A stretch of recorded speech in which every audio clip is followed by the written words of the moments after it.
Travis, how are you? Kevin, how are you doing, So man? damn good, man. So fucking good. Good. I'm glad to hear that, man. This is a real honor for me to get a chance to talk to you about Oh, what a about pleasure. Thank you. Nice thing about to this say. film, man. No, thank you. Clerks III. This has been a long time coming. I know. I've followed every single bit of it.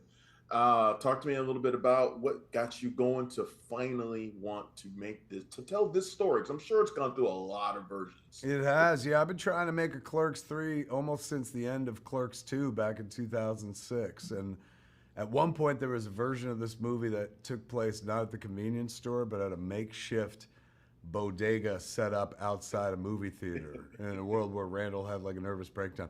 Very different version of the flick. Um, After the Jay and Silent Bob Reboot Roadshow tour back in 2019, right before the world shut down for the pandemic and stuff, I was enjoying life on the road with the movie because it was bliss. I've described it as like going to church every night where you're both the priest and Jesus at the same time and stuff.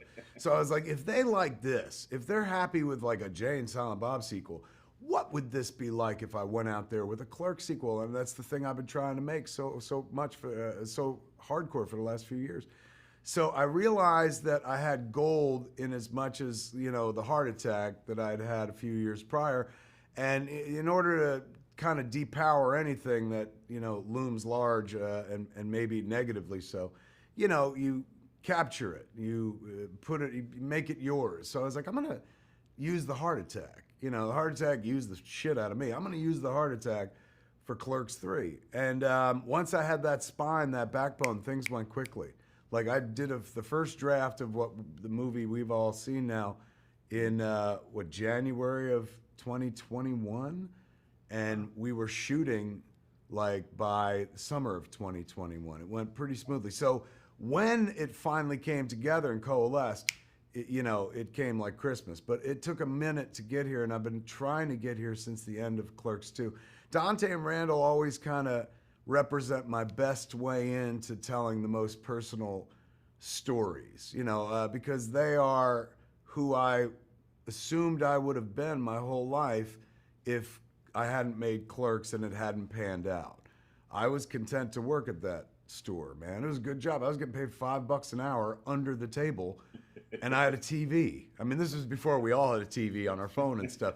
So it was a dream job, but it was still a job. Like that's the weird thing. I have such a complex relationship with Quick Stop, that little grocery store, the little convenience store, because I only wanted to get away from it when I was a kid, and now as an adult, all I want to do is get back to it.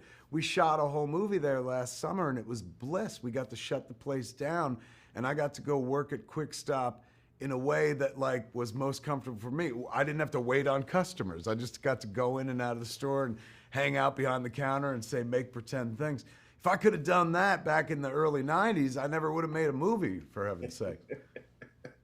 It's crazy though, because it's like, I've been watching these movies since '94, like a lot of people, and I feel like I've grown up with them in a way. It's been 30 years, Yeah. so of course I have. But it's like, for you, it must be like so crazy to see how it's developed, because I'm sure there's no way you could have ever imagined you'd be here, 28 years later talking about, the continuation of this story that you started. You got to remember, like when I first made Clerks, the original ending, which we reference in Clerks 3 and make a joke about, is Dante getting killed behind the counter. So Yeah. there was never a thought of like, oh, we'll do this again one day. That was not part of the Matrix. And it only occurred to me like years later. Some people I remember at the time, they were like, oh, he's reverting to the safe or something like that. But there was really nothing safe about sequelizing the film that puts you where you are. That's supposed to be a sacred cow. You don't go near it and stuff. But I love those characters so much that I was like, well, no, I think we can investigate further. I think I would like to go back into it. And the same thing here. Like, the only drawback when we were making Clerks 3 was at one point I realized that if I conducted myself differently in my career, we could have been on Clerks 19.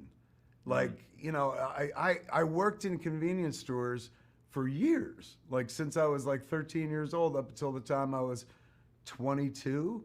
And I only really made one movie about working in a convenience store and then a sequel, which was more about working at a fast food joint, which is something I never did. So I always had like so many stories to tell, but like, never, told other stories instead because the opportunities arose.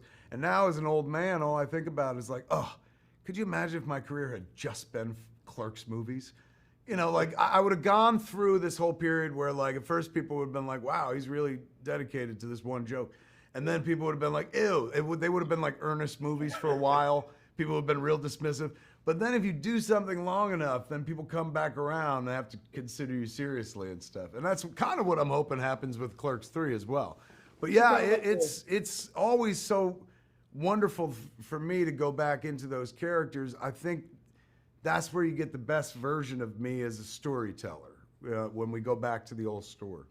It's kind of like you make the 7 Up of a grocery store or of a convenience store. Look, man, you want to put me in the same breath as Mike Lapton, that's high praise, especially for a guy who's a big fan of Coal Miner's Daughter. But yeah, I mean, the modern equivalent, of course, is the guy whose work I saw that made me want to be a filmmaker, made me go like, this is possible.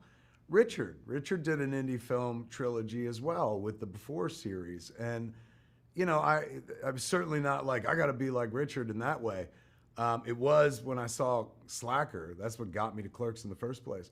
But when he did it, I remember being like, that means that like there's a path. I could follow this path. And I could do something that I hadn't considered when we made the first film. Like, continue this and get it to a trilogy of sorts.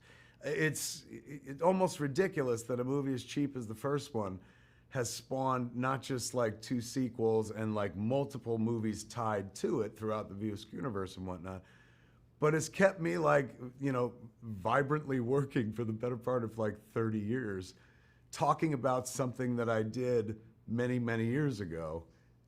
Like when I was, behind the register and stuff. And for years I was always like, I never thought the movie would really play outside of New Jersey. I thought it was very New Jersey centric. But now I'm old enough and wise enough to know that like anyone can enter into Clerks and get it if you've ever been employed. Because everybody, I don't give a shit what job you have, everybody at a certain point hates their job and does everything they can not to be at their job. And that's all like, it's at the heart of what the first movie was all about. Before we go, I got to ask, looking back at all these years of Clerks movies, how does it make you feel to know that people like me have kind of evolved with these movies right there along with you? How does it make you feel? It's got to, you take some pride in it, or how do you feel about it? It's everything. It's not, honestly, I didn't begin the journey thinking about y'all. I began the journey thinking about me, wanting to see this movie. Like, hey, maybe I can do this. And then as the journey begins, you find out that like this isn't masturbation. Everyone's watching. If it is, it's a room full of cucks because everybody's watching it at the same time. And so then it starts, it becomes about, like with time, I've been doing this for decades now, you realize how long of a tail any of these movies have. This is my 15th movie, and over the course of almost 30 years of doing it, I met people who like, generally I make comedies. I try at least. You ask the critics, they'll tell you differently. But generally I make comedies, and I get an overwhelming amount of people come up to me on a regular basis going like, let me tell you the story about how Clerks saved me from killing myself. Or let me tell you how Chasing Amy was the movie that helped me come out to my parents. Or let me tell you about how Mallrats is the movie that like I put on when I'm going through like, there's one kid who hit me up the other day at a Comic-Con, and he was like, thank you for Mallrats. I was like, oh, and I hear that. I'm like, oh my God, thanks. Like, are you kidding me? Thanks for watching it. And the dude was like, no, seriously, I had a very abusive childhood, and that was where I went to hide. That's weight, man. And I don't mean like it's weight that I don't want. That suddenly makes you realize I've been having fun making my movies.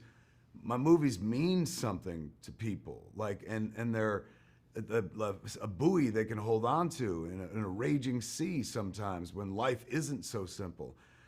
So it's a wonderful responsibility, and I'm glad that people take the ride with me over decades. I mean, so many people have been like, I found you in college. I've been watching you ever since. One of my favorite compliments is when people are like, you are doing it the way I would have done it if I was you. Like, people play you like their avatar and stuff. And so thus far, they haven't all seen it yet. They've only seen a trailer. But thus far, they seem happy that I went back to the quick stop. Well, I am one of those people who who has given you one of those compliments in the past. So I do thank you for making these movies. They've meant a lot to me. So thanks a lot for taking a few minutes to talk Clerks 3 with me, man. I can't wait for other people to see it too, man. I So, know. Oh, you and me both. Thank you. Thanks for chit good luck to chatting you. about it. Thank you so Good luck, man. much. Thanks. Thanks for checking out the show. If you like what we're laying down, please subscribe to our channel and click the bell to receive notifications for all of our latest stuff.